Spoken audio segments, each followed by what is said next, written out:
Alors moi j'aime résoudre les problèmes de débordement.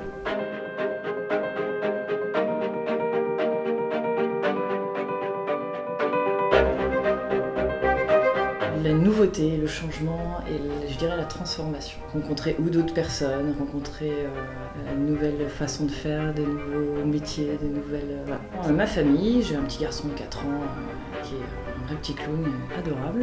La musique, je joue de la flûte traversière, du saxophone, je fais du chant et du coup on a un groupe. J'aime le sport, faire du VTT dans les bois et puis j'aime beaucoup voyager. Je suis en général quelqu'un qui aime beaucoup, j'appelle même pas ça travailler parce que moi ce que je fais j'aime le faire donc c'est pas du travail. Donc je peux faire plein de choses dans la journée parce que j'ai une pêche d'enfer. 3h18 c'est une belle rencontre presque par hasard. Ça apporte beaucoup parce que le client lui va pouvoir avoir une palette très large de prestataires. On a nos clients mais on a aussi parfois des moments justement creux ou de maladie. Tout de suite c'est remplacé donc c'est quand même une richesse pour les clients. Et puis pour nous aussi de se dire bon bah voilà tiens je suis libre justement, cette semaine-là je ne suis pas là, j'ai quand même des collègues qui pourront me remplacer, qui pourront m'aider à apprendre sur ce sujet-là. Et 3h18 apporte aussi ces formations-là. C'est beaucoup d'apports quand même pour nous comme pour les clients. Justement actuellement chez ce client qui est quand même une grosse société, gros chiffre d'affaires, donc dans un secteur très particulier qui est la comptabilité.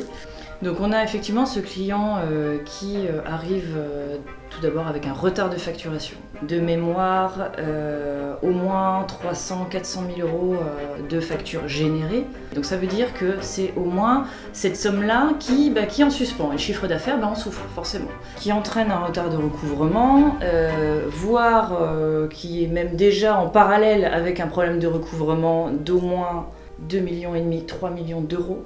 Alors moi j'aime résoudre les problèmes de débordement. J'arrive dans une société ou voilà, chez un client qui ne sait plus où donner de la tête. Il s'est laissé couler sous cette paperasse qui n'est pas du tout attirante pour lui, soit parce qu'il ne sait pas faire, parce qu'il n'a peut-être pas appris à le faire, tout simplement parce qu'il sait faire mais qu'il n'a pas envie de le faire. Moi, mon premier objectif, c'est de rendre son talent à l'entrepreneur. Il est là pour faire ce qu'il aime et non pas finir par aimer ce qu'il fait. Mais je préfère quand même réorganiser, observer, conseiller pour que tout se remette en ordre, toujours évoluer, donc toujours trouver un meilleur processus qui lui permettra de ou gagner du temps, gagner de l'argent, ou simplement obtenir l'objectif qu'il a choisi. Eh bien justement, mon prochain client, je dois vous laisser puisque je m'adapte aussi à lui. Il est disponible que en fin de journée. Un artisan qui s'est laissé typiquement déborder aussi, donc on va tout remettre en ordre, en plus après un déménagement.